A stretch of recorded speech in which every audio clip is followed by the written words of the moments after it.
So the comments say someone is smoking a turkey breast. Well, if that's the case, I can only ask if you're wrapping it up in a zigzag first.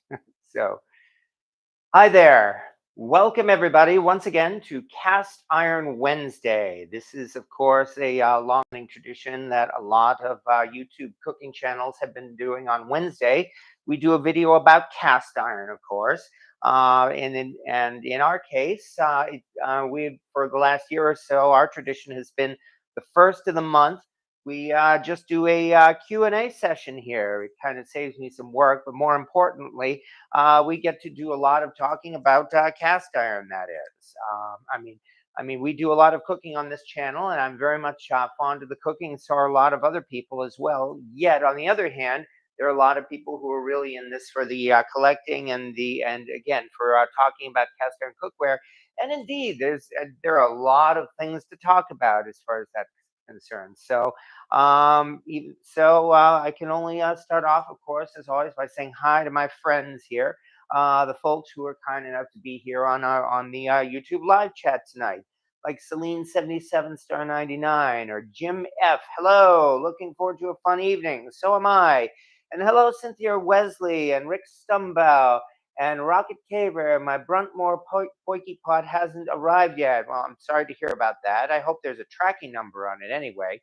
And hello, Cast Iron Fanatic and Dollar General Cast Iron are the best. Yeah, that's the other thing. I did want to bring this up because so far in the past couple of weeks, I've mentioned these pans from Dollar General, like maybe a couple of times on my own Facebook group, on the cast iron cooking group on Facebook, and every time I've brought this up, oh yeah, I did a very short video of it here on YouTube too. Every time I brought this up, people have really been talking about these things. So I mean, what can I say? They are indeed large cast iron pans, but there seems to be a lot of interest in them, maybe because they're available at Dollar General. So that's why I thought I would bring them out in particular so that we can do a close up and we can do something like an unboxing here live on here on YouTube Live, so that really you can ask any questions you want, and I will do my best to answer them. Of course, the discussion is not only limited to these pans. As always, we are open to a discussion for just about anything cast iron related, but I'm more than happy as well, as I said, to see if we can take a look at these pans because, again, people seem to be interested in them. And hello as well to JIR Finishes. Yes, happy Cast Iron Wednesday to you too. And Fish and Golf too. And yeah, and let me see. And I think I said already to William Hurt and Rick Stumbow. But yes. Anyway, nonetheless, here is my setup here, and the tree is over there in the corner. Yay! Because yes, it's December, and the next time I will be doing this live chat here, Q&A session will be in January. Although I'll probably still have my tree up then too. So, but nonetheless, yeah, we are getting close to that time of year. And besides, if these pans here at Dollar General, well, are available at Dollar General, well, what can I say? For some folks, this might make a nice Christmas present. Like Deepel Pal, do you ever go to the Reddit cast iron subreddit? That place is a zoo. I've been there a few times. I can't say I'm a regular on there. And yeah, you could say that about Reddit in general, in that it really is something of a free for all, which can be an advantage and a disadvantage. I'm just not really a fan of drama and arguments myself.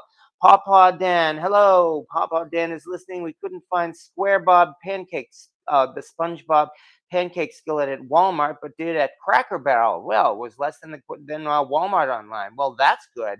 So did you actually buy it at Cracker Barrel, or did you have to go to their website? I'm curious, and I think other people might want to know about that too as well. So, um, yeah. Oh, yeah. And earlier this week as well, I did that unboxing of the Spider-Man, the little Spider-Man cast iron skillet. And actually, well, since we're here, let's bring it out. Hello, Spider-Man. Yeah, I mean, I did a what I think is a detailed unboxing of this pan here earlier this week. And I did have to order this from Walmart's website as well. Looking at the reviews of this thing here on Amazon or on Walmart's website, I'm thinking this was probably released earlier this year in 2023 because the customer reviews of this seem to start about February of this year, 2023. So if this thing had been made for last year, then you'd think that there would be reviews dated 2022, but there are not. So this must have been released maybe around, like, say, Easter time of this year. So I guess they might not have even done this for the holidays, which seems odd because, well, what can I say? I mean, especially since the Star Wars pans are not out this year, this would be, I think, a nice cast iron present for a lot of people. Boy, it almost sounds like I'm selling this thing, but I'm honestly not. I'm not getting any commission or anything like that for this. We bought it at Cracker Barrel on the way to another eye surgeon appointment. It was $10 plus tax. Hey, that's not bad. This one, in fact, was something like $12 on Walmart's website. So I think you did pretty good here. If any BRS or BSR collector is on, I can finally finish my BSR series 3S, 5S, and 7S. I haven't found a 5S myself yet. I have a 3S and a 7S. Apparently, the 5S seems to be the hardest one to find of the S series, and I certainly seem to be having that kind of luck with it as well. Mhm. And hello, Rich Qualls, watching from Southern California. Well, I hope the weather's nicer there than it's been today. We had some snow today. So far, the snow has not amounted to anything really, just barely a dusting and a covering on the lawns and on the tops of cars. And frankly, I would be happy if that's all we get for the whole winter. But somehow, I don't think we'll be quite that lucky. Deep hell, you're obsessed with that lamb mold. Do you have a lamb mold? I honestly forget.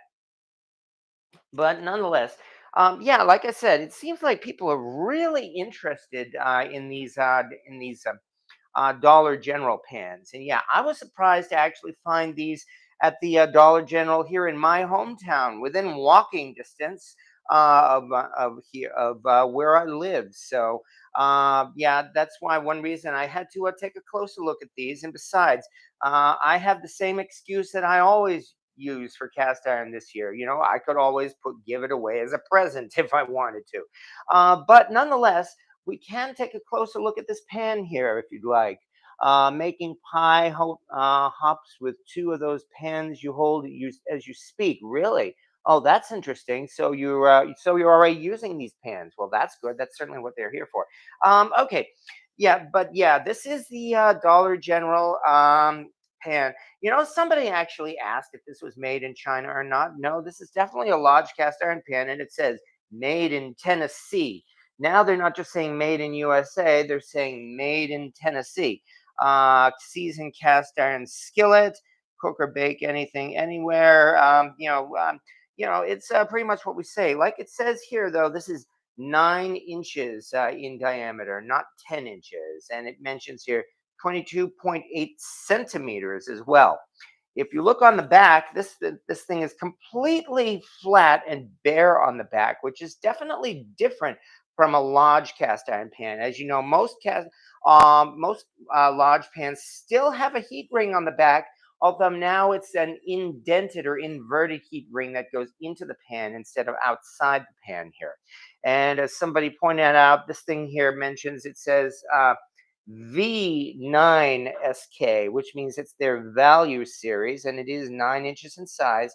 I notice they are going for measurements now instead of a size number, so I guess that means they are indeed being phased out. But fortunately, let's do something here. And what I have in my hand here is, in fact, a number 6 three-notch lodge. This is one I've had for a couple of years or so. This was another flea market find that I didn't expect to find. Well, then again, you never do. But yes, this is a number six, mind you, a number 6 lodge, not a number 7. This one here, I had originally thought that this was like an older lodge, because I don't see an SK or a Made in USA or anything mark on it. But some lodge collectors who are very, very, let's just say, emotional about lodge cast iron. They pointed out that this is in fact a blob pan because it has this little blob maker's mark, and that would indicate then that this was made later, like maybe the 60s to the 80s. Also, this does have some swirl marks on it. So this pan was actually definitely ground down and polished. So it was in those days before Lodge stopped doing that. But anyway, this, as I said, this is a number 6 size Lodge.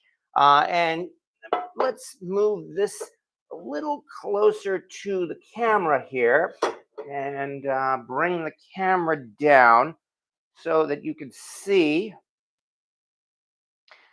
that the number 9, uh, no, the Dollar General is exactly the same size as the Lodge number 6. I mean, this thing is really, although I think the pour spouts on the might be very, very, very slightly, maybe a fraction of an inch smaller, but nonetheless, this is exactly the same size as a number 6 Lodge. Right down, as you can see, to the pour spouts, right down to the length of the handle. It is, in fact, exactly the same. So, in fact, what we have here, someone asked if this Dollar General pan was a number 7 Lodge, but in fact, it is more like a number 6 Lodge. So that tells us something right there. And then who knows if there are some people who like collecting Lodge, so they may very well consider that that may be a reason to get this or something. Not that I'm especially trying to sell this. Again, I'm not getting a commission or anything like that, but I am interested indeed in all of these little details here. The disadvantage of that, of course, means that I don't know if there's a lid that will fit this. I mean, a large 10-inch lid definitely will not fit this. For that matter, neither will a large number 5 lid, which I do happen to have here. This is a number 5 size large lid, and it definitely is far too small for this Dollar General pan. So that, I guess, is a little trivia that you folks might want to consider. Still, 9 inches is a nice size.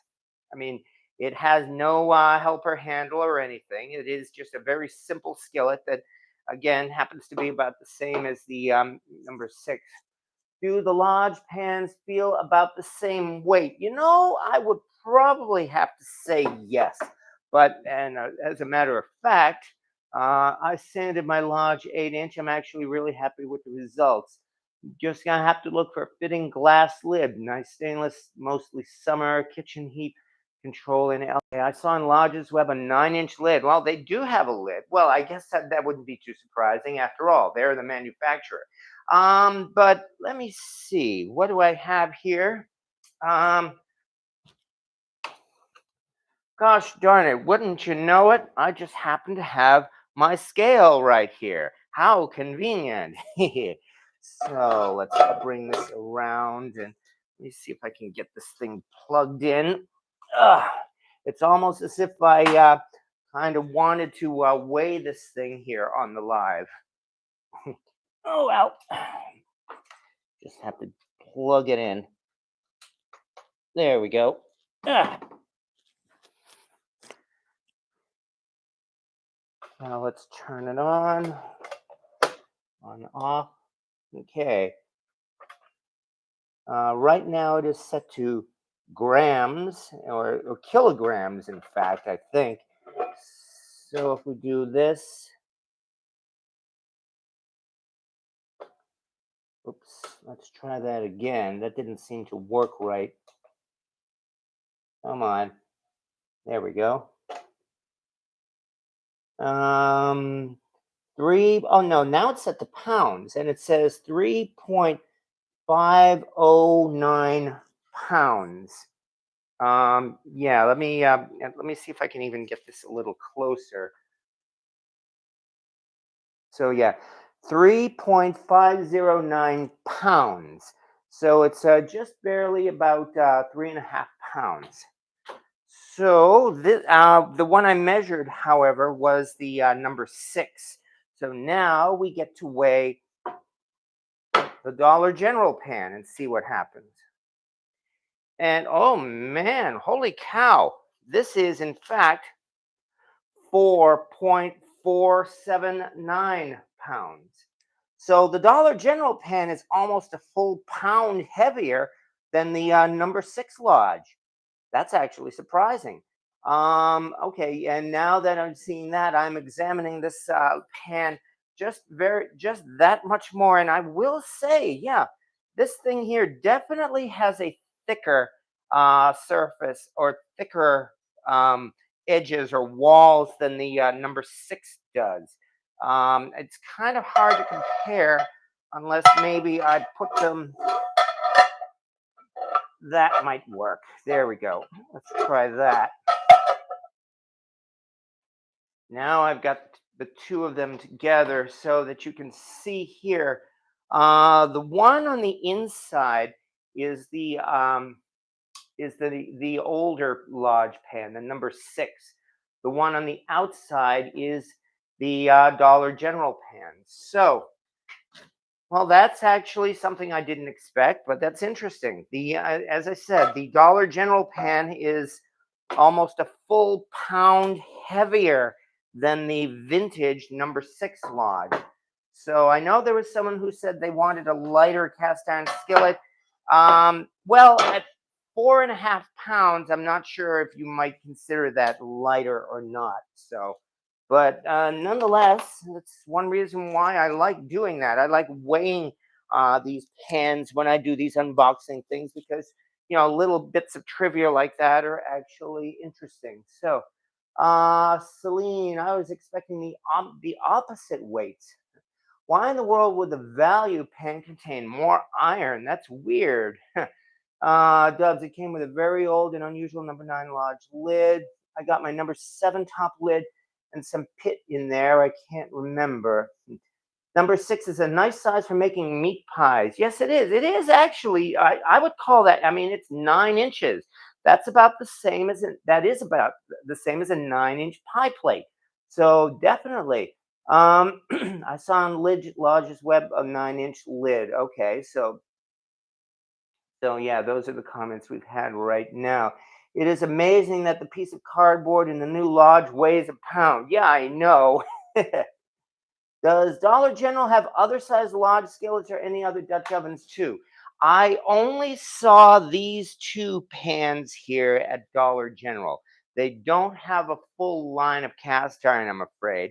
I would suspect that these are probably the only ones. Oh, I just had a thought. Let me go digging around here in the kitchen for a second. Here it is. Here's another pan that we might want to compare to this.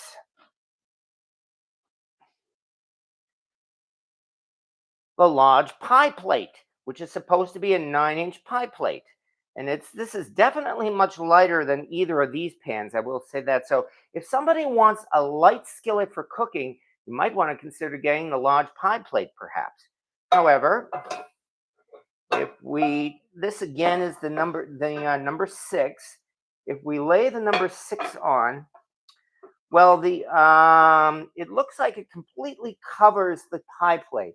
Although, of course, it does have a much wider rim. The pie plate does, but the actual diameter of the inside, I would probably say, is about the same. So, in fact, if we compare the pie plate to the Dollar General pan, once again, I would say it is exactly covering the actual inside of the pan of the pie plate. So that answers that. Yes, in fact, I mean, after all, the Lodge pie plate is also 9 inches in diameter, though again, this has this much wider rim. But other than that, meaning that it is the same size as the as the Dollar General pan. And it occurred to me, they sell covers for pie plates, don't they? And pie plates are generally 9 inches in size, aren't they? Then I would think that a lid for a pie plate should fit onto this Dollar General pan. So maybe that might also be something to consider, perhaps. Once again, that is just another suggestion here. Let me see. Did he talk about price yet? Maddie 2000 shoes. No, I have not mentioned the price yet. The prices, and these are the labels on the shelves at Dollar General. They're selling the 9-inch skillet here for 17.50. And here, on the other hand, is the grill pan, which we haven't even mentioned yet. And they're selling this for $15. And I'm actually a little upset about that. Not with Dollar General, but really with everyone, including Lodge, because 10 years ago, I remember when I was starting out in this hobby, 10 years ago, the Lodge 12-inch skillet was $15. And then over the course of the next few years, I saw it slowly creep up towards $20. Meanwhile, the Lodge 10-inch skillet was either 12 or $13. And then I saw it creep up to $15. Now it seems like the Lodge 10-inch skillet is $20 at Walmart and a lot more at other stores. And it is, and the 12-inch skillet is what, $25, $30 at Walmart? Well, unfortunately, there's nothing we can do about that. However, then considering that, this 9-inch skillet is $17.50 at Dollar General, whereas at Wally World, the 10-inch skillet is $20. So, yeah, there is a slight savings in that respect. It is slight. It's whether or not you consider it to be worth it. That's something I think we could argue about for who knows long, because then we get into business practices and comparing Dollar General to Wally World and other fun things like that. But that is what the price is.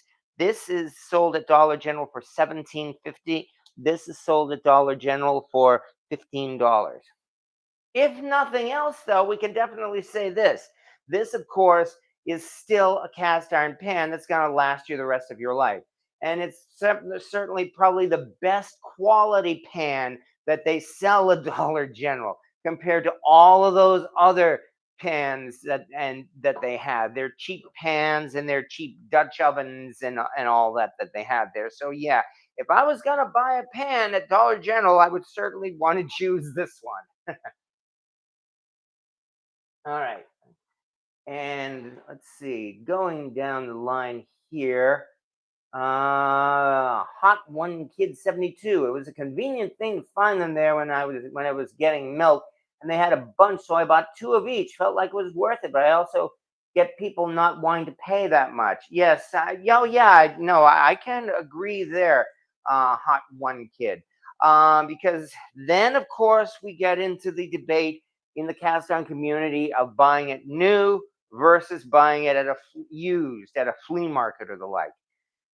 Of course, the advantage of buying it new is it's new and it's there. There's no guarantee you're going to find this at a flea market. Yes, you'll probably find a large 10-inch skillet at a flea market, and hopefully you'll pay less money for that. So there is that. But if you want this one in particular, well, I don't know. You'll probably have to go right to a Dollar General and get it. So that $17 might go on the hunt. 17 for the regular one. Yes, exactly. So, it would be cool if the Lodge griddle didn't have the grill slots. Griswold made something like that years ago. Well, well, no, I don't think Lodge sells a 9-inch griddle like this, if that's what you're talking about. Yeah, I suppose a 9-inch griddle would be nice. Although, on the other hand, Lodge does sell a 10-inch griddle, and they've been doing so for a long time and will continue to do so. All right. Without the grill slots, would it be a chef's pan? I might actually call it more like a crepe pan myself, because it's not really shaped quite the same as a chef's pan. It's definitely more like the shape of a just that of a griddle. All right. Yes, ma'am. Call that first. Haven't gotten urge for that. We went to WM Cracker Barrel because Dan wanted a Rise and Shine Lodge. They must be out because they gave them the display lodge. Nice. Call before you drive that far if you want one. Well, they still gave him. He still got it. So that's something. Hmm. The Instant Pot glass lid fits the number 8 large skillet perfectly. Well, that's good to know, One Pan Man. Thank you very much for telling us. That's actually some interesting information. All right. Yeah, Mrs. Cindy, it was reasonable. Evening. Good evening, Jerry, 1952. Yes, we've been talking some more about the Dollar General pans because people do seem to be interested in these things. But that is indeed what this is what they are here. I still haven't taken the labels off. I'm not sure if I will or not yet. But I mean, here we go. What can I say? This, on the other hand, is the grill pan, which there seems. I mean, I know there's kind of a debate on whether or not a grill pan is useful, and I don't really use one myself either. On the other hand, I've got a good friend is living in Massachusetts who got herself a grill pan. She asked me for a recommendation, and I told her to get a large grill pan, and she loves it and she uses it all the time. So I guess it's really a matter of choice or taste. But then again, I suppose you could say that about just about any cast iron pans either, because if you consider, I mean, really, it's a matter of taste, no matter what. And just as like there are some people who cook a lot of cornbread and they use those corn stick pans all the time, whereas there are other people who, yeah, would probably never use something like that because those corn stick pans are something of a unitasker. Yes, I know you can make brownies and a couple of other things in those corn stick pans, but basically they are baking pans. And that's really nice if you enjoy baking. If you want something really, really versatile with like 1,000 different uses, well, then of course you get yourself a cast iron skillet or a Dutch or a actually I can move this back a little bit carefully. That is there, right about there. Okay. Anyway, like I said, if you want something with 1,000 different uses, then of course you get yourself a cast iron skillet and a cast iron Dutch oven. So, and congratulations, Mrs. Cindy, on sponge. Yes, you found SpongeBob. SpongeBob. I'm concentrating on my spot. I found my number 4 going back. Oh yeah, you did mention finding that. So Dan knew where to look for the large specialty skillets because they aren't with the other large pans. But I found the SpongeBob pan. Call it SpongeBob Square Pan because that's certainly what it is. I scored the Finex grill pan at a garage sale for $5. Holy cow! Man, you just made yourself the score of the season, man. Congratulations on that. Woo! Nice. It's always amazing when we find little deals like that. I mean, I was certainly surprised. Where is that thing? Yeah, there it is. Um, I was certainly surprised when I found this tiny little particular cast iron pan here at a flea market, maybe about a year and a half ago. And what did I pay? I think I paid $4 for this little thing. It's got a really unique handle, doesn't it? This one particular here is by Nest Homeware. And as far as I can tell, it is made in the USA. Well, I went on their website out of curiosity, and I found on their website they're selling this tiny little thing for $75. So yeah, I know exactly how you feel when you found that Finex grill pan for $5. The best I could say is get a lot of use out of it because again, you definitely made yourself one heck of a score there, and I can only say again, congratulations. Bevo Burn, you bad to the bone now. Rise and Shine was $30 plus tax. The total was 33 and something. Um, Evening, folks. And yes, hello, for Morris family. Well, thank you very much. Yeah, the tree is up.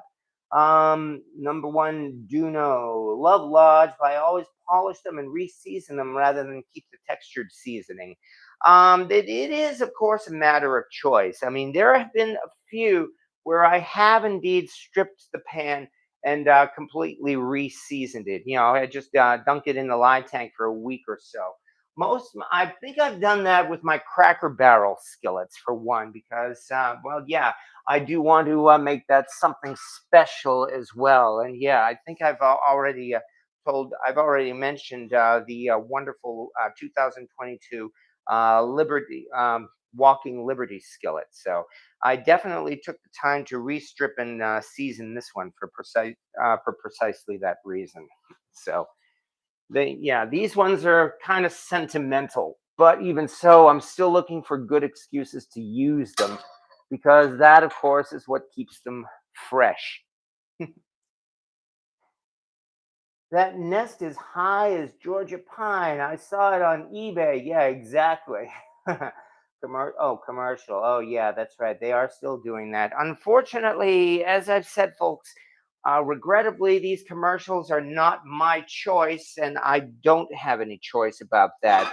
YouTube has unfortunately forced them on me.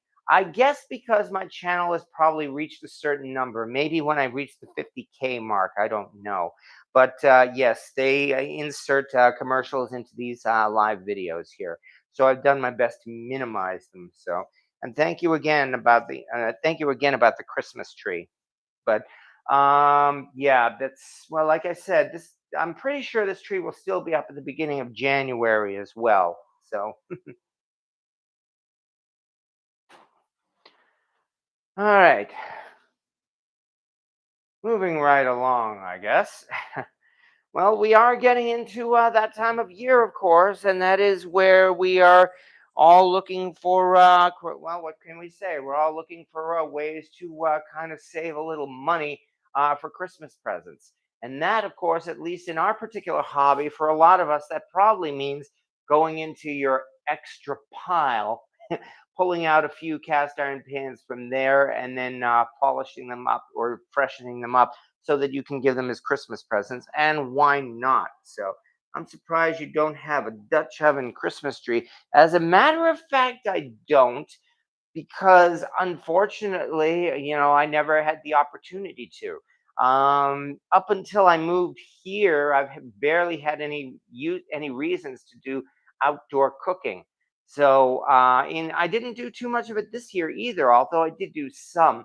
I suppose I could try really concentrating more on doing more outdoor cooking next year, and I'm certainly hoping to consider that. So, no, I'm afraid I don't have a Dutch oven Christmas tree. So, one thing I do have over here are a couple of the Lodge Christmas ornament skillets. These were the original ones, in fact. One was made in 2017, the first year that it came out, and one was in 2018, the second year these skillets came out. I stopped getting them after that because, well, really, it's like, I mean, I realized, I suppose I could have kept on collecting them year after year, but I don't think I really wanted to build up a huge collection like that. And besides, these things are unfortunately too heavy to fit on the tree. Well, for most of us anyway. I bet if you have a natural Christmas tree as opposed to an artificial tree like mine, these probably would indeed hang from the branches. But nonetheless, I have two, and I guess two is enough. So, Celine, does anyone own a cast iron shrimp pan? Someone on a Facebook What Is It site bought one at a garage sale without knowing what it was, but thought it was cool. Well, I don't think I've even seen a cast iron shrimp pan. I've seen an oyster pan.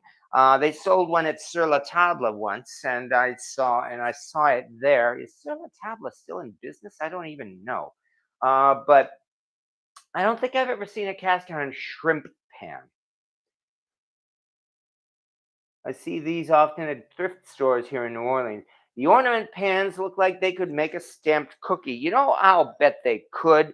And if you do it right and get it out of the pan non-stick, for instance, which can be done, I would think probably might want to make a shortbread cookie to do that. So the best I could say is give it a try. I've seen those pans. It's much too much of a unitasker for my tastes. Looks like your house might tip over. Well, I'm hoping that doesn't happen, although that is one reason why I spread my collection out. I mean, I've got a nice large living room here. So before I moved here, all of this iron was on one single shelf, a six-tier shelf going from the from here to up there. And yeah, I was concerned about that. Also, at that time, I was renting rather than rather than in my own home. So, but that is indeed one reason why I spread the collection out here to kind of distribute the weight. There's more over in the kitchen, in fact. So, hmm, people getting away from live trees. One lady had an opossum in her tree, another had rats, then another couldn't keep it moisturized enough and burned down. Ouch. Stick with the fake tree. Well, yeah, a couple of years I did have a live tree, and we did indeed do our best to keep it watered, and it worked okay. But also because I'm a cheapskate, I do like the fake tree for that reason. Because I got this tree, in fact, last year on clearance on the Walmart after Christmas clearance. So I'm glad to have been able to put it up this year. This, in fact, is my first tree in 5 years. Yeah, because the last time I had a tree in my place before this time was before I started doing these lives. I am in my third home since I started my YouTube channel. My first one was, of course, in mid-state Massachusetts. That was when I actually had a nice apartment, and that's when I had my first countertop that everybody loves.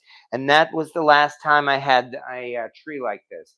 Then, for personal reasons, I had to move out, and that's when I went into that little dinky apartment in another area of Massachusetts, which there was definitely the space was very, very cramped, and there was simply no room to put the tree up. But now at last, here I am in this home here, and I actually have room for things like that. So yeah, I'm quite happy with that. Which is why one of my first orders of business is, despite everything you see here, I'm determined not to be a hoarder, and I'm determined not to crowd this entire home with junk from floor to ceiling. Papa Dan would like to inform people that if their cast iron comes out gray from seasoning, check your oven temperature. He was retouching black pans and oven temperature went over set temp by 50 plus degrees. Gray pans. Um, there is that, yes.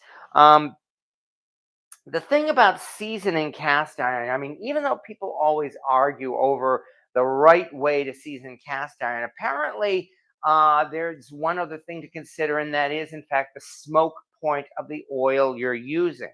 Because, as you know, if you season your cast iron at too low a temperature, then it's not really going to carbonize. It's not going to burn, and then you end up with a sticky residue on your pan instead of actual seasoning. That's one reason why I season all my cast iron at least 400 degrees, 400 to 500. But apparently, the idea is if you go too high over the smoke point, it seems that, as Papa Dan here says, you might actually end up burning some of the seasoning off, and then you get what he says is a gray pan. So that's why a lot of the pans I've seasoned do end up with that bronze look. Let me bring one up right now. In fact, this one is the here's the 20. 20th anniversary of the National Cornbread Festival skillet. I'm not sure if it shows well in this light, but this one still has that bronze look. You know how you brand new finished seasoning a pan, a lot of times it seems to have more like a brown color or a bronze color rather than the black color that you want. And I, for one, have never had any problem at all with that.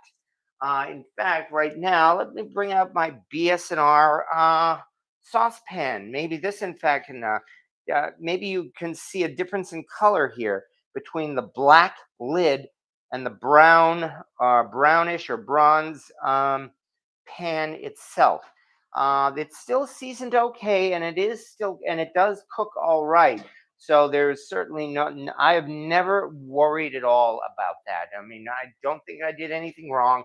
If it happens to you, I don't think, no, I would say that you didn't do anything wrong. There are some people who claim that modern cast iron seasons brown and antique cast iron seasons black, and that is in fact not true. I have seasoned vintage cast iron pans from the 19th century, and they still end up with that brown color. So it really has nothing to do with the pan itself. The Pel Pal, my seasoning method is cooking some chicken thighs at 450 for 40 minutes. Well, that's a nice way to season. I certainly wouldn't complain about that. Not at all. Anything move, Rick D, I'm out.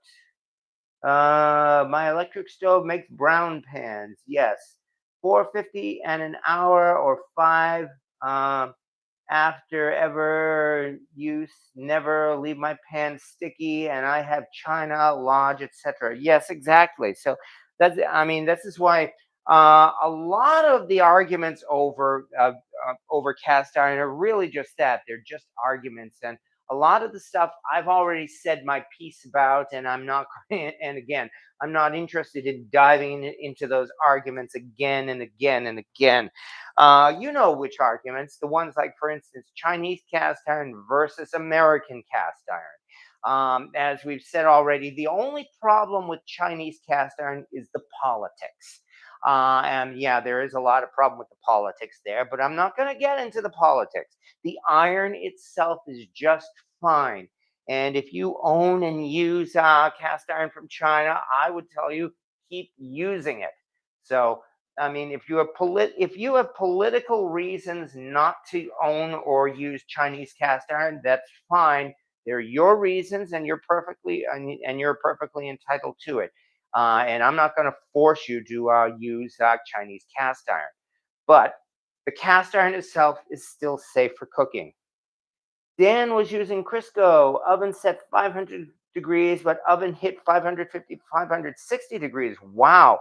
That definitely sounds like something to do with the temperature control. And I would indeed suggest looking into having your thermostat calibrated, or maybe even replacing the thermostat. As I found out before, replacing a thermostat is really not that difficult. Back a few years ago, my electric oven was actually dying, and it was not hitting the right temperature at all. I ended up replacing the thermostat, and then I ended up replacing the whole oven. That was the year when, in fact, when I slow cooked my Thanksgiving turkey, and it took almost 6 hours to slow cook that turkey. But it worked. Yeah, it took that long largely because the oven was dying. However, there is one crucial reason why, as I've said many, many times, you want to cook your turkey to the right temperature, or you can say that about any meat, not just turkey. Cook it to temperature, don't cook to time, because my oven was dying and I didn't even realize it until after the new year. So, hello, Louis J, Cast Iron Cooking. Okay, excited to know what your thoughts are on the large value skillets. Well, as a matter of fact, we talked about the large value skillets the first thing when this live video started.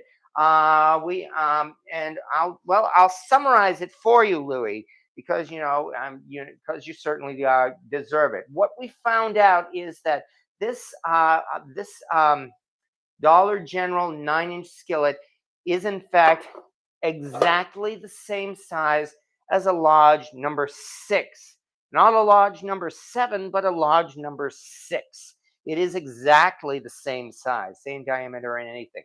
However, we also found out the Dollar General skillet is a full pound heavier than the vintage large number six. I took out a scale and we weighed these. The large number six weighed 3.5 pounds, and the Dollar General weighs 4.5 pounds. So there you go. The modern one is definitely thicker and heavier than the vintage. So my thoughts are is well, they are nice cast iron pans. As you can see, I haven't I haven't even taken the label off yet, so I haven't had a chance to cook in these yet. So, but well, you can always see what happens. He was intending to strip the iron, but he did.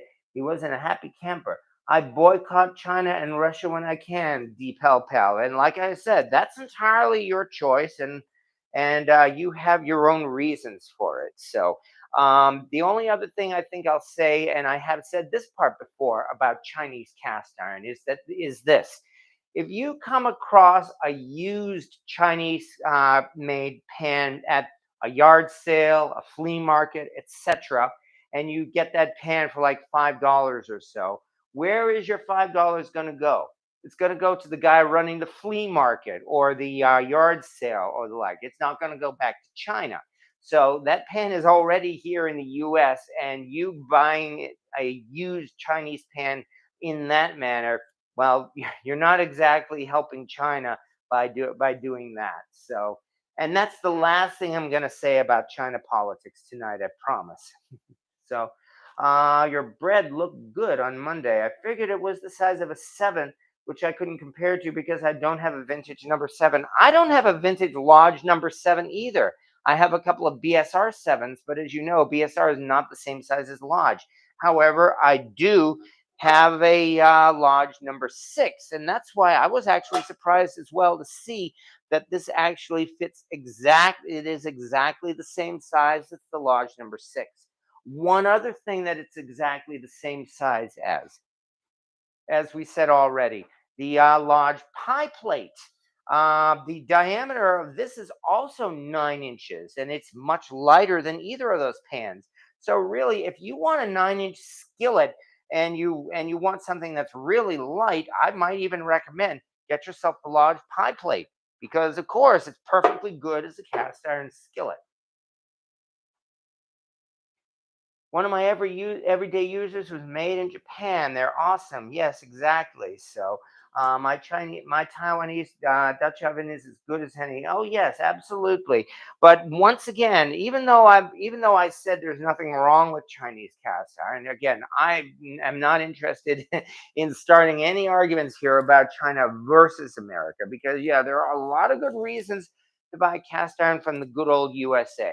I mean, you're helping American businesses, not to mention there's all the history of in American vintage cast iron that really the stuff from Asia just doesn't seem to be able to match. You know, one of these days, someone, and I don't think it's going to be me, should really do an investigation into the history of Chinese cast iron cookware makers. Not to try to find anything bad, but more like just to know about it. You know, just like how we know about the history of Lodge and BSR and Griswold and all that, it would be nice to know the history of those Chinese and Japanese and Taiwan cast iron makers. For 4M Morris family, I have no problems with the Chinese, just their tyrannical government. I actually lived in Beijing for 5 years in the mid 90s. Yes. Well, then you're definitely speaking from experience, and you definitely have one advantage over quite a few of these people. So I will give you my, what's a good word? I will give you my endorsement for that reason. Oh yeah, here's one that I picked up at Brimfield just because it has a very unusual shape, and I've shown this one off before too. This is indeed a made in China skillet, the one that says basic here, but I really like the shape of this thing. This thing is so unusual in shape and size here. I often feel that you could actually use this one here as a movie prop. And if I ever get a chance to yeah, help in the making of a low budget movie, I'll certainly do my best to contribute this for that reason. So, but yeah, there are a couple of good reasons for using the made in China stuff. Another reason for using the Asian made stuff is, of course, those huge cast iron pots that we get from Bayou Classic and Cajun Cooker and King Cooker. I mean, American cast iron manufacturers simply don't make pots that size. It's just a fact. They don't. And so while you could indeed look for a vintage cauldron from like the 1800s or so, on the other hand, especially if you run a business and you need a huge 10-gallon, 15-gallon, 30-gallon jambalaya pot, your only choice is to get one of those that are made in Asia. And well, that's how it goes. Do you prefer the cast iron pie pan and then add crust filling? Oh, do you preheat the pie pan and then add the crusted filling? No, actually, I don't. I do treat it just like a baking dish. Although, as I found out recently, there are some pie crusts that you do have to pre-bake in the oven. And for that, a cast iron pie plate works wonders because it will cook the underside of the crust as well as the top side.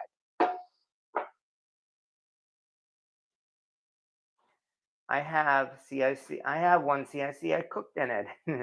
Heavy? No. The pie plate is actually quite light, and it's much lighter than the skillets. But as far as heavy is concerned, again, we compared the vintage number six lodge. We compared the vintage number six lodge to the Dollar General pan, and we found that the Dollar General pan is weighs 4.5 pounds, whereas the Lodge pan weighs 3.5 pounds. So there actually is a difference. Hmm. I bet them bears licked it. Message retracted. Buy Canadian, your greenbacks will go further. I mean the movie prop one. Oh, the movie prop one. You know, I might say I it's hard to tell because this definitely has a very long handle. Yet I don't think it's especially thick. So I probably might say this might be perhaps a little less in weight than a typical lodge here. Well, I'm not sure. Comparing the two, this is a number five lodge, and this is the Chinese made skillet. I think the Chinese one definitely feels a little heavier.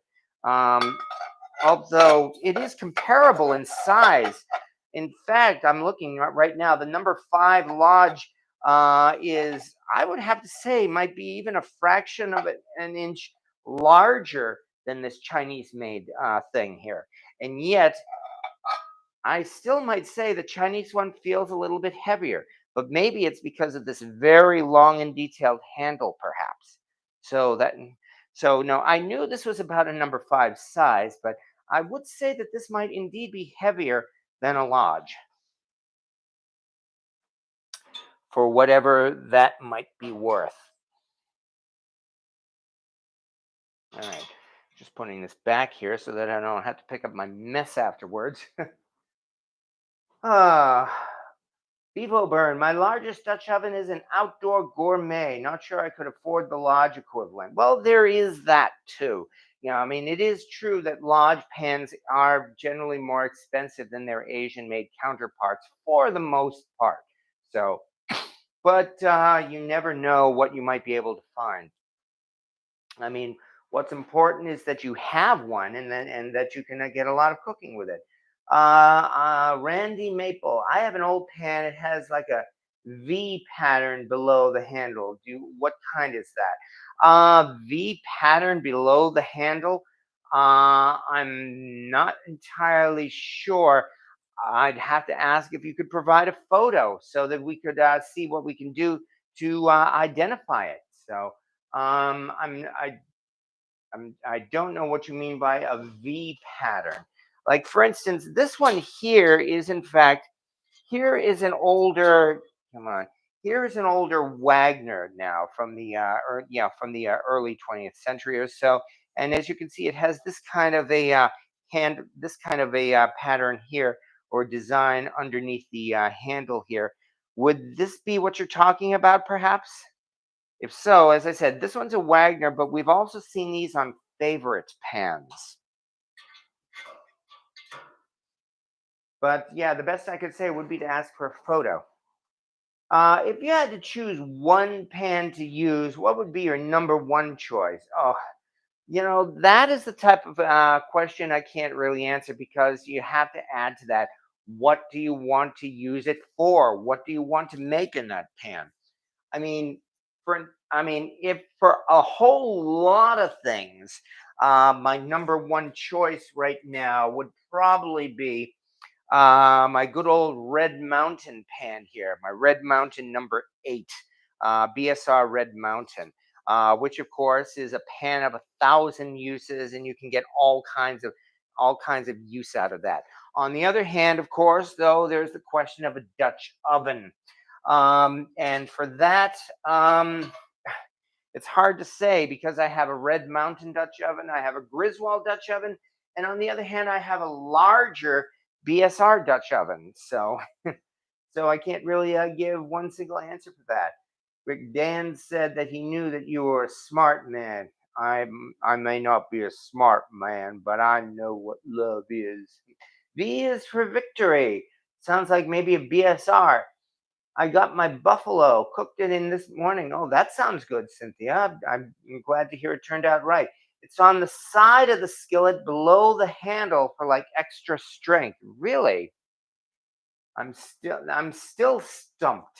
I would really have to ask if you would be kind enough to provide a photo of the bottom of that pan because it does not spring. Nothing springs to mind. Louis J. Anyone see that Jeff Rogers likes using his cookie sheet pan from Lodge as a stovetop griddle? Lodge does not recommend stovetop use.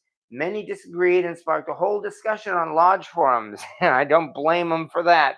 I think the reason why they disagree with it is because their cookie sheet pan is thinner, much thinner than your typical griddle. And so there is a risk, however small, that you might end up warping it. Because you consider this, you've got this big sheet pan here, and your heating element only heats so much of that pan. And where so the rest of it is not exposed to the direct heat. And that means as I said, the chance is small, but there that pan may eventually end up warping. So that might be the reason why Lodge doesn't recommend it. At least that would be my initial opinion of that. Las Vegas seems to be a BSR desert. I've only seen two BSR in 20 years. Rick D and his trash can pan that makes him cry.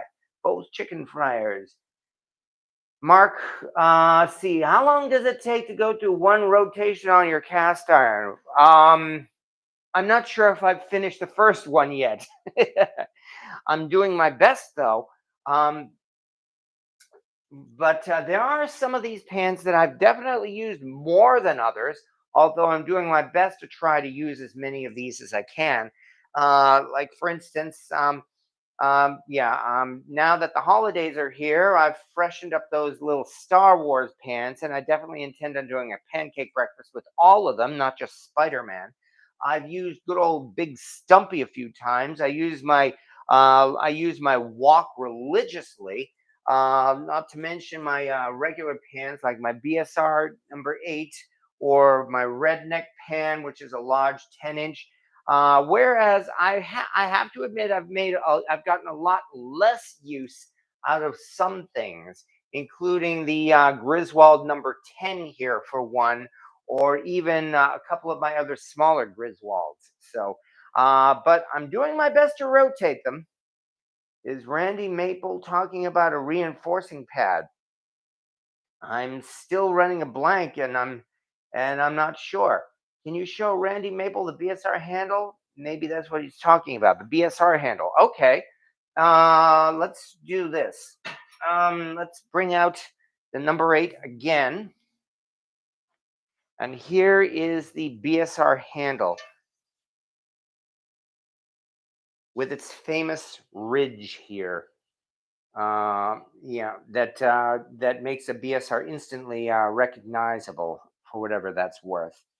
So if your pan has a handle like this, then it's almost certainly BSR. That might be one possibility.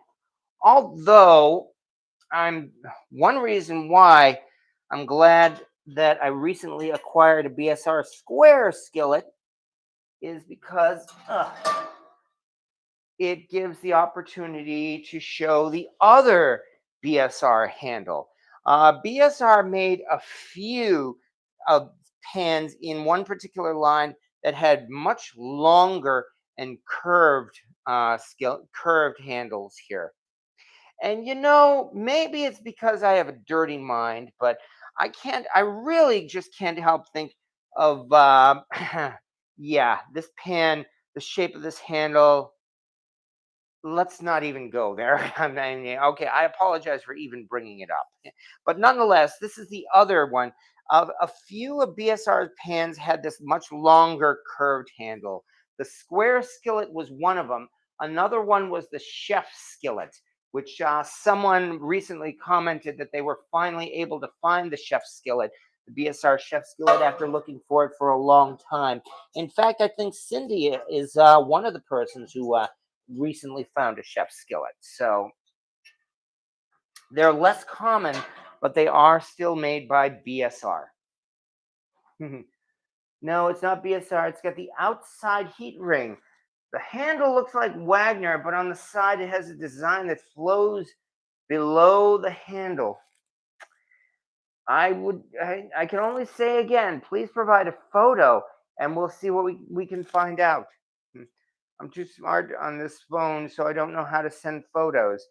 You can email them, you can send them to my email address, motomac@motomac.com, or you can go to my Facebook page and you could post it there if that helps.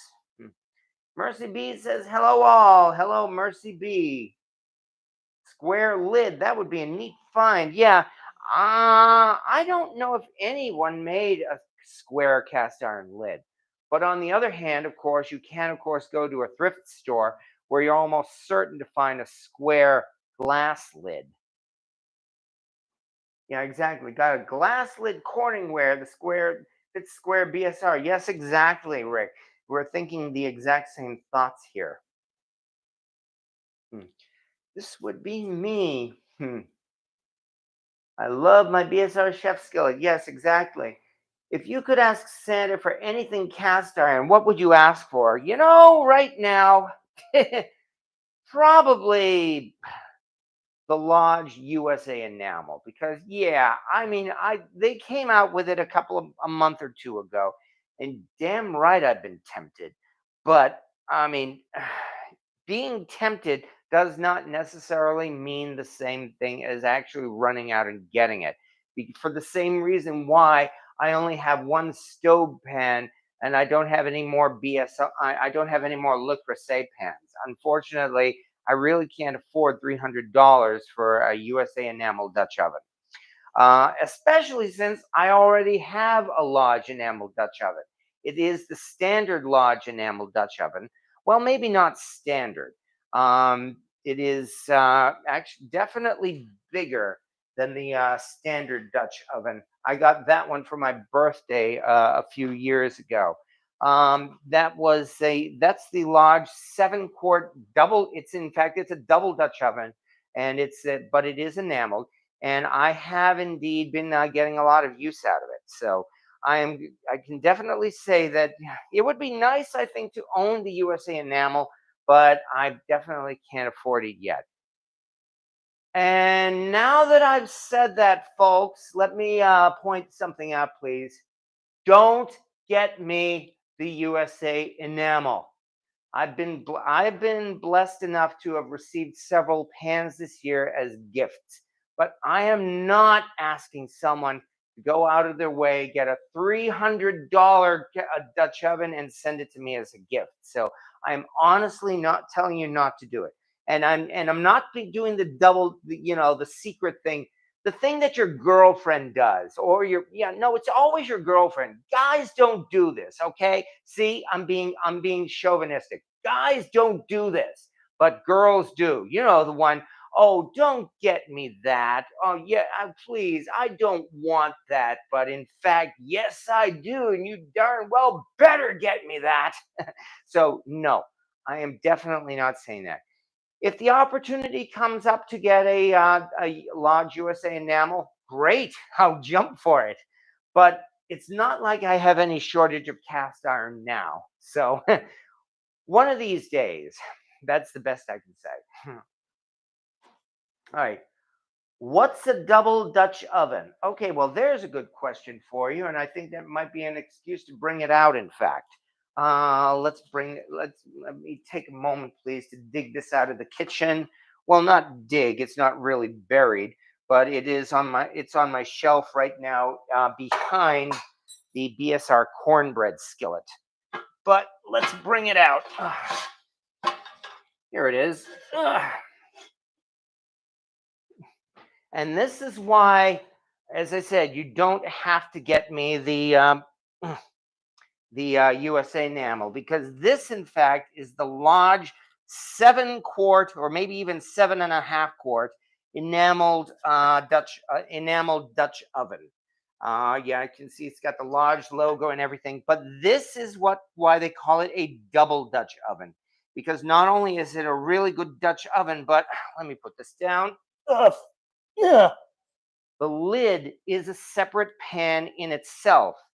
It's a skillet, and in fact, guess what? It's a grill pan, no less. So yes, I do in fact have a cast iron grill pan, and it's enamel too. But that's why they call it a double Dutch oven, because you get two uses out of it. Not only does this thing make a great lid, but you actually have a second skillet from second pan from it, and that's the Lodge double Dutch oven. You know, a lot of those cast iron makers who are imitating Lodge, and there are quite a few of them now, they are all producing their own double Dutch ovens, even though I think Lodge was the first one to do it. Okay, let me put this back now. But anyway, that's the double Dutch oven, and that's the enameled. That's my enameled Lodge Dutch oven too.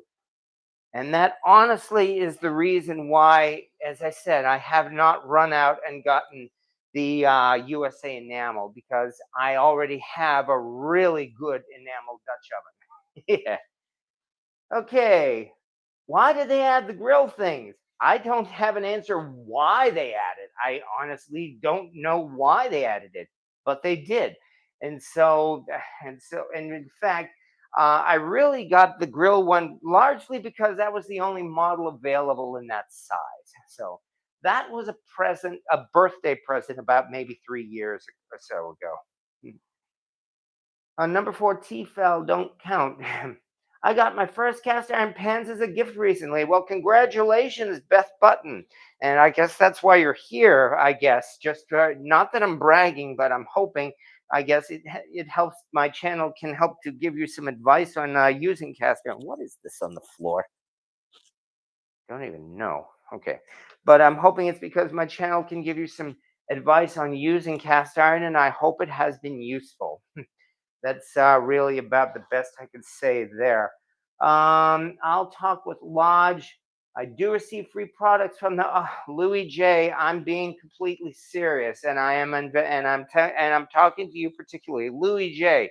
Do not get me the USA enamel. Got it? I'm honestly saying that. If you really have one to give it away to somebody else here, somebody else who can really, really use it. I mean, look at this collection. You don't have to keep sending me cast iron, honestly. I mean, I very, very much appreciate the gifts that you have sent. I mean, No way am I ever going to forget that you sent this to me, this butter pat skillet, with my name no less, as a present. So I'm very very grateful to you for it. But you don't have to send me anything else, and I'm being completely sincere here. If you want to give somebody the USA enamel cast iron, give it to someone else. Okay? Thank you. Thank you very much again for the pan, though. Also for the also for the other pans, the field and the favorite. So no, I haven't forgotten. Hmm. Anyway, uh, George Lewis, you have my address. Well, then I'm in trouble. Okay, I'll say it for the last time, folks. No, please. Honestly, seriously, I am not asking you to send me cast iron. Give your cast iron to people who can really use it. There are a lot of great people on this channel. Set up some kind. Hey, here's a thought: Secret Santa, folks. Set up a Secret Santa. How about that? So that somebody here can get a nice piece of cast iron that way. Let's try. Maybe we'll consider that. How about that? Okay, the grill probably helps with the drip. Well, you have a point there, Chris McGee. You're probably right. Yeah, I know. Randy Duffy. Yeah, I was actually shocked about this as well. And I know as well that's why Louis sent this to me. And again, I'm very grateful for it. However, it's like he did not have my name specially put on it.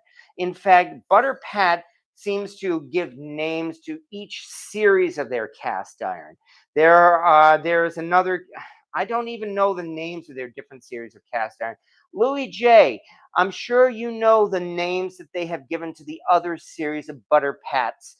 If you're here and if you hear me, I'd like to ask you type into the chat, please. Here the other names that Butter Pat gives to their series. You know how, like, say, for instance, Lodge gives names to their wildlife series or their Made in America series or their cookware or their bakeware series? Well, Butter Pat is giving their different series names like Mary or John, and this actually happens to be the Eric Pan. So that's why I ended up with a pan with my name. so so there are actually many pans out there with that name on them. Anyway, not Rick D. He's been under weather. He's got a bad injury. Well, my condolences as well, Cynthia. So okay, double-sided griddle. There he goes. All right, I've done my little bit of ranting here, and if I sound like I'm a little hysterical, well, it's only because I'm doing my best to try to convince you folks that that's all. I mean, I've said before, that this whole thing here is a hobby. I mean, my videos are monetized on YouTube, yes, and I do get some money from YouTube, which is nice. Not enough to live on, but it does help to support this hobby. But that's fine because I work a full time job. So that's why I am not trying to survive on this YouTube hobby. Okay. Este Alma, Eric Homer. Those are the names of them. Este Alma, Eric Homer, Heather, Joan, and Joe. Yes, there's a pan called the Homer there. Dope. Okay, could be asking about an Erie. The one I have is reinforced. Really? Okay, I'm not an absolute expert on Erie pans, so that might very well be the case. You could surprise your mother with a cast iron pot for Christmas. Yes, exactly. That's the thing.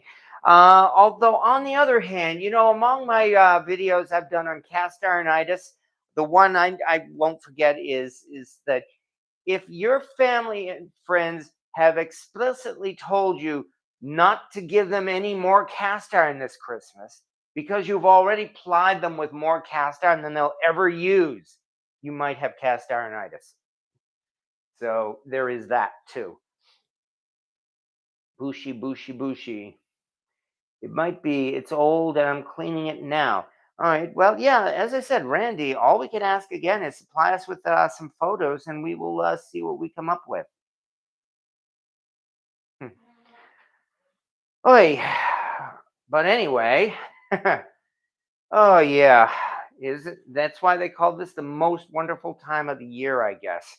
But yes, I mean, really, it's like those of us who are lucky enough to have an extra pile of cast iron. This certainly is the time of year where you could easily pull something out and give it away as a present. So, I mean, considering I've got right now, I've got that Asian-made Dutch oven for one. I've got that pan that, as I said, looks exactly like the frying pan from Disney's Tangled.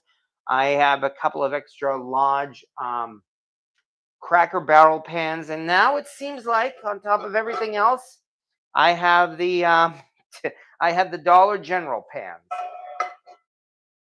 So all of that is something to consider as far as giving away as presents.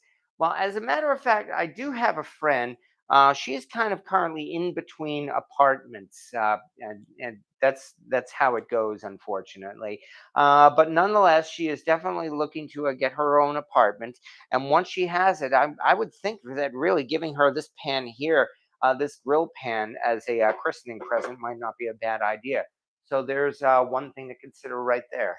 So, is cast iron regional in the South? There's more BSNR. Well, uh, I guess you consider that since that since Birmingham Stove and Range was from Birmingham, Alabama, then of course there would be more BSNR down in the American South.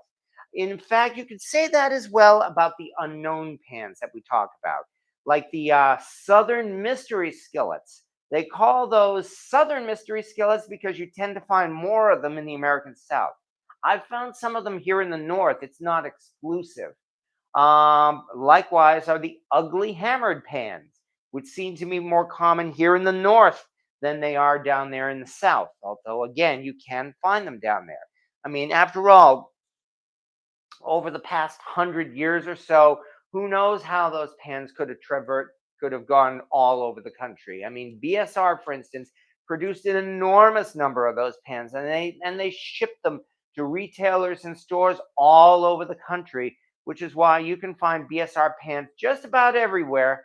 Yes, even in on the West Coast, although I understand they're less common out there.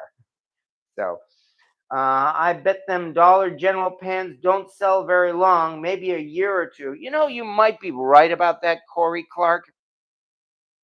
I mean, unless they're an enormous bestseller, it's entirely possible they could very well be discontinued. Because I've noticed that Walmart is no longer selling the large wildlife pans, not even in their camping section. Although I'm told you can still get them at other big box stores like Bass Pro Shops, for instance.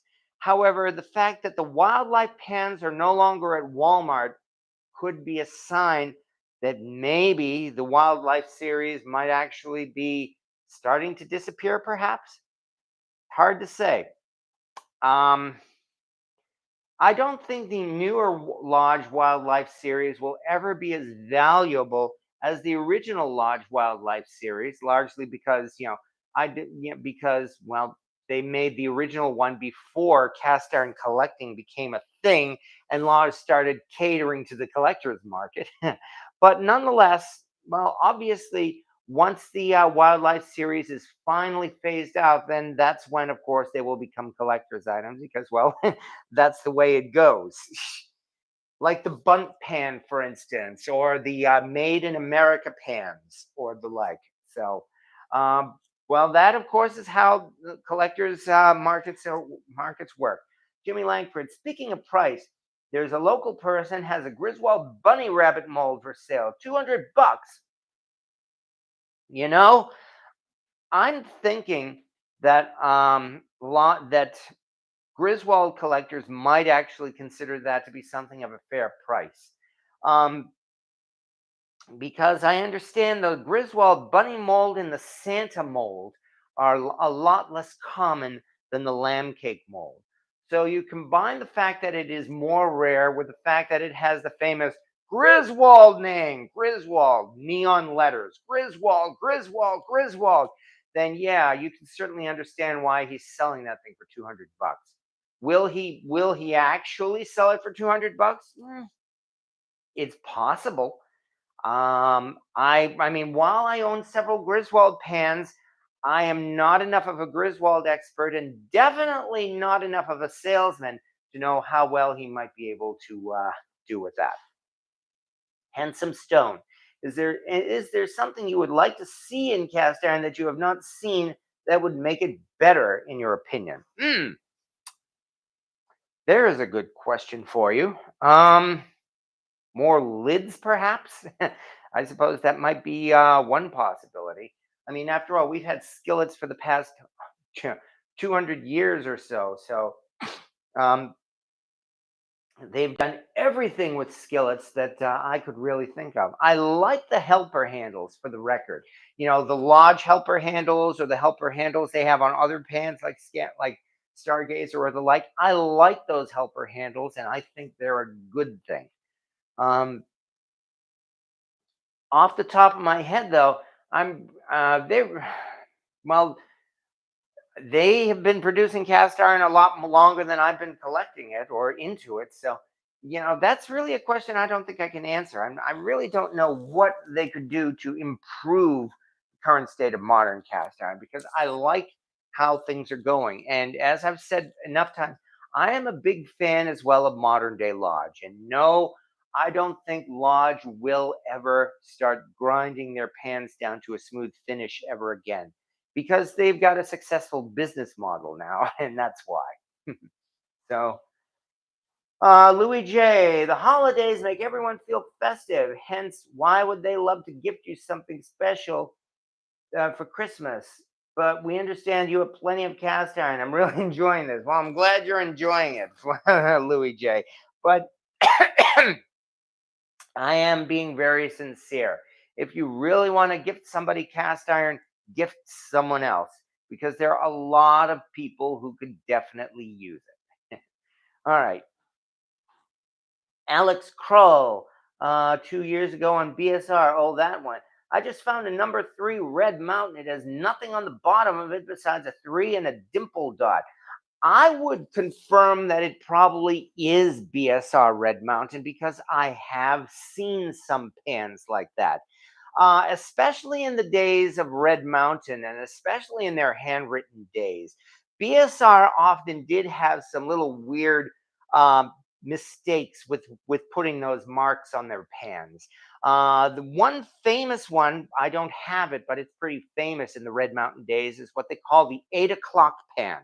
And that would be not this one, but um, I'm just digging out my 8 BSR right now. This is a pretty standard Red Mountain, and I'm betting this might even be from the 1940s or later.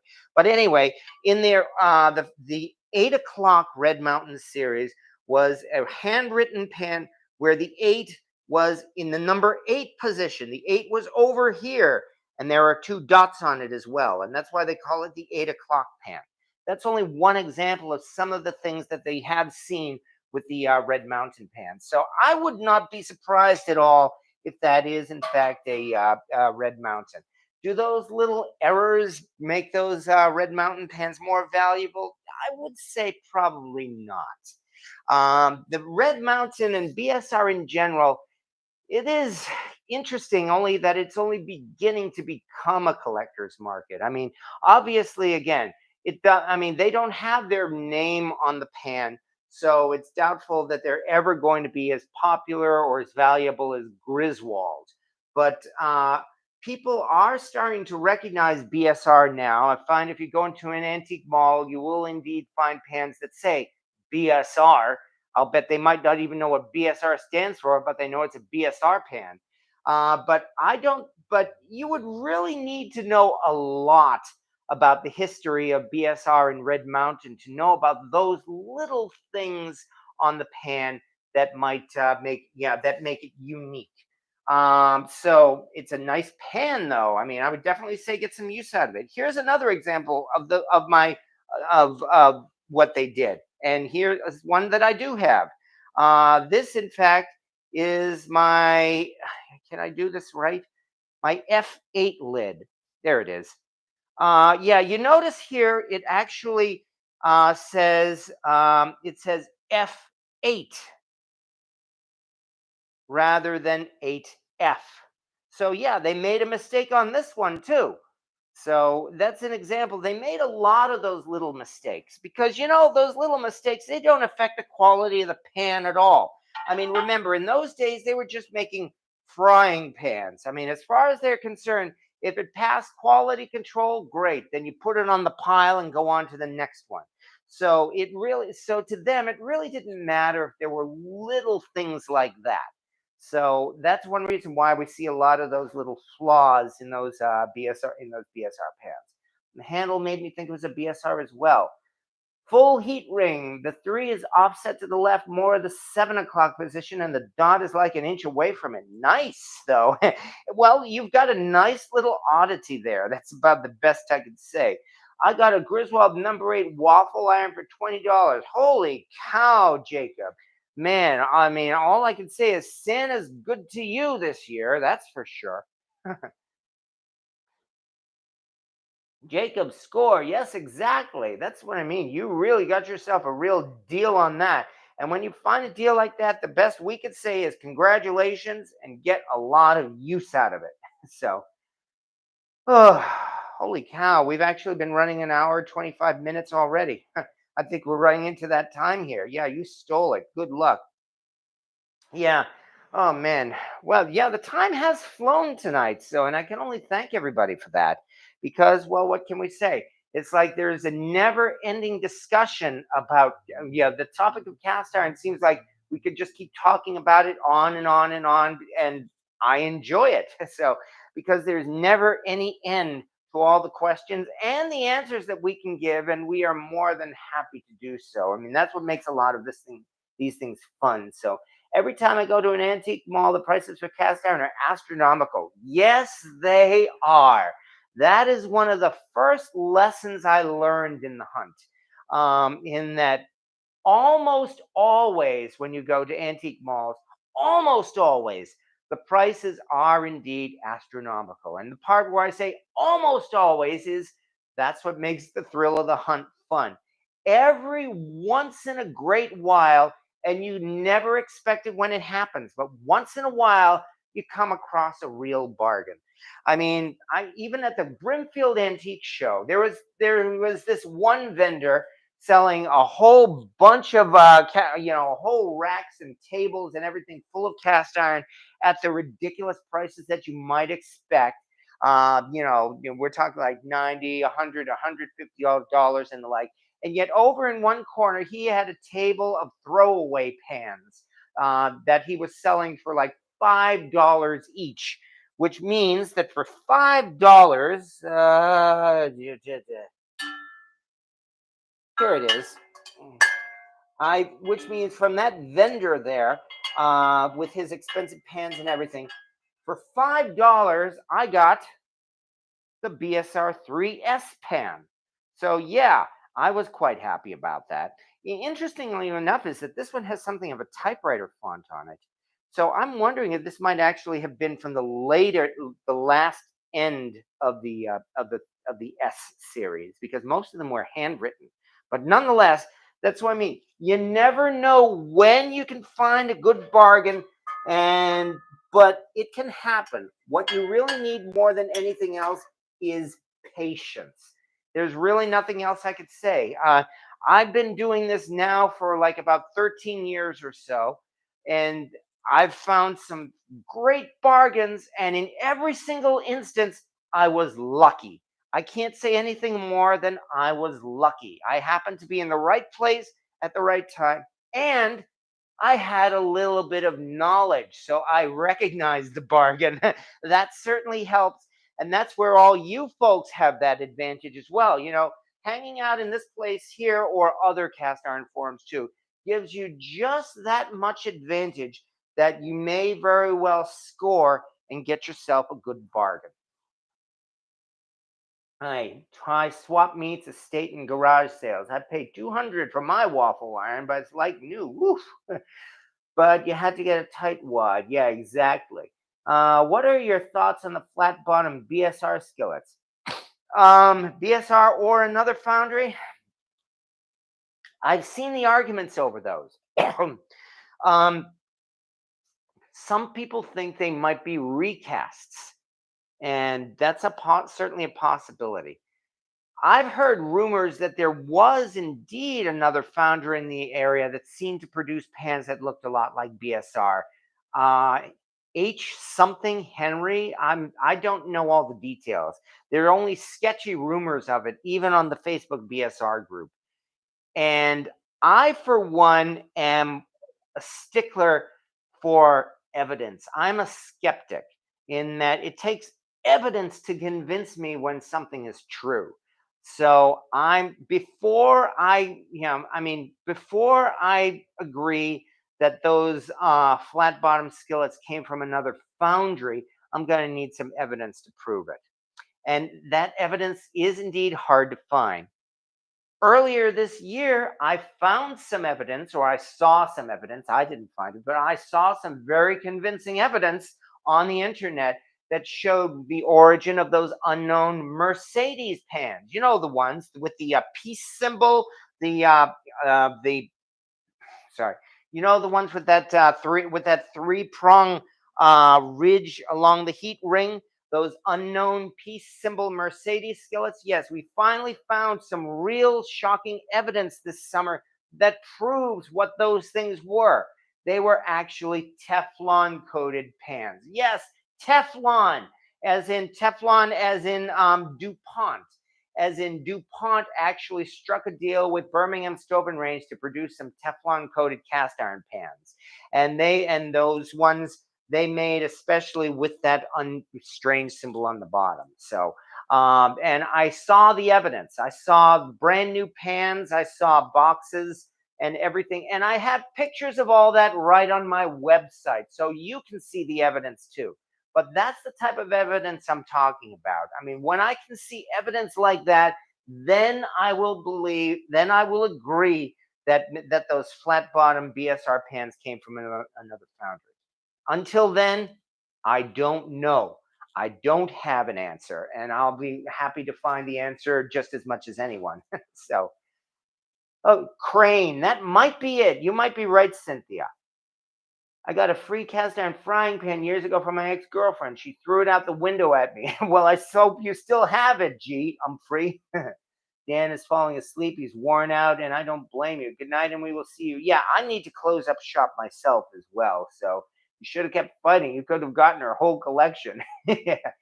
Thank you very much, Randy. I mean, I can only say yet again, I'm in this just for the fun of it. This is a hobby.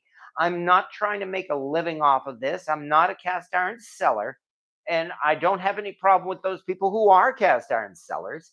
But for me, this is a lot of fun. This is stress relief for me. This is a hobby. This gives me something to do, and I'm really, really happy to have this hobby. And which comes down to what I say every week here. And you know what makes a lot of this hobby so much fun? You folks. That's what. I love doing these live videos here and I say this every week because I mean it every week. Because having you folks here to talk to on these live videos, that's really what makes these things so much fun here. Was I involved in that big snowstorm in New York? It seems to have passed us by. We had like maybe some flakes today that gave a very, very light coating on the lawns and the tops of cars, and that's it. Which suits me fine. I'll be glad if I never get any more snow this winter. But nonetheless, if my corn cob cornbread pan has nothing but made in USA, what would you believe Wagner handles? Would that put it in 60s and older? I would say yes. The made in USA mark is an indication that it dates to the 1960s or later. So yes, you are right about that. But nonetheless, so as I said, it's definitely about time to close up for the night here because we're going past 9:30 now. Yeah, and my throat's getting tired from all this talking. But again, I can only thank all of you for making these things so much fun. As I said, the time just flew by tonight, especially for that reason. Just from talking about this and looking at these Dollar General pans. And well, if this makes you want to go out and buy those Dollar General pans, okay, good. I'm glad. I'm not getting a commission from it or anything like that, but I'm hoping at least you have fun with them. And yeah, because again, this whole thing is a lot of fun here, and I can thank everybody, everybody here. And here's the part where I once again break out the romper room mirror and start naming people like Beth Button and Pip Gorn and Captain Kirk, Cynthia Wesley, C.E. Rums and Jim F. and Clico and all the rest of you who come by these live videos and make all your snarky comments and make these things so much more interesting. So thank you very much, everybody, for dropping by, and I'll be very sincere about that. That, as I said, these things are a lot of fun, and it's because of you that they are so much fun. So again, thank you so much for dropping by. I can only hope I've done my best to entertain you as well. And yeah, I like the tree too because it's that time of the year, folks. It's time to get ready once again to celebrate Christmas or whatever holiday you celebrate. There are so many of them. Tomorrow, I think, is the first night of Hanukkah for one. So yeah, that would cover it. And we've got the solstice coming up as well. So yeah, so there are so many things to celebrate this month. So let's all just have some fun, okay? Everybody, keep safe because times are tough, and if nothing else, I think that cooking helps to make it a little better. And I think that's really about all I need to say because we can always continue this again. So thank you very much for dropping by, folks. Thank you, everybody, every one of you, for your time. Thank you, and we will, of course, do this all over again. So once again, we will end it the same way as always. See you next Wednesday.